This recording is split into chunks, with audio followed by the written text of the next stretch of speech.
નમસ્કાર વિદ્યાર્થી મિત્રો, ઉમા ટ્યુશન ક્લાસીસની અંદર આપ સૌનું હાર્દિક સ્વાગત છે. વિદ્યાર્થી મિત્રો, આજે આપણે ધોરણ 9 ની અંદર એક અમે સંખ્યા પદ્ધતિની અંદર આપણે એક એક્ઝામ્પલ જોવાના છીએ કે બે સમય સંખ્યાઓ આપેલી હોય તો એની વચ્ચેની ત્રણ સમય સંખ્યા લખો. તો વિદ્યાર્થી મિત્રો, જ્યારે આપણે આવી ત્રણ સમય સંખ્યા, ચાર સમય સંખ્યા, પાંચ સમય સંખ્યા શોધવા વાળો એક્ઝામ્પલ આવે એટલે આપણી જે રકમ છે એ રકમને પહેલા આપણે એને લખી દઈશું અને એને આ રીતે આપણે ઉપર નીચે લખીશું.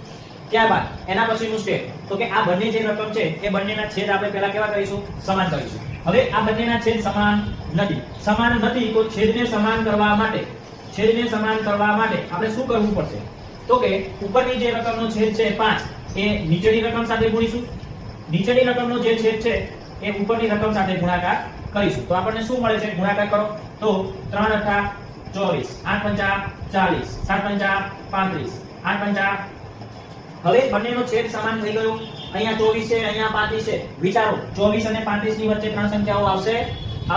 હા, આવશે. તો આપણે એની વચ્ચેની આપણે ત્રણ સંખ્યાઓ લખવાની છે એટલે આપણો જવાબ મળી ગયો. અહીં 3/5 અને 7/8 વચ્ચેની ત્રણ સમયની સંખ્યા 24 પછી કઈ આવશે?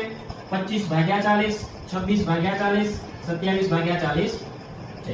તો આ રીતે આપણે કોઈ પણ બે સમય સંખ્યા આપેલી હોય એની વચ્ચે આપેલી સંખ્યા શોધી શકાય. હવે તમારે એક બીજો દાખલો હોમવર્કમાં ગણી લાવવાનો છે.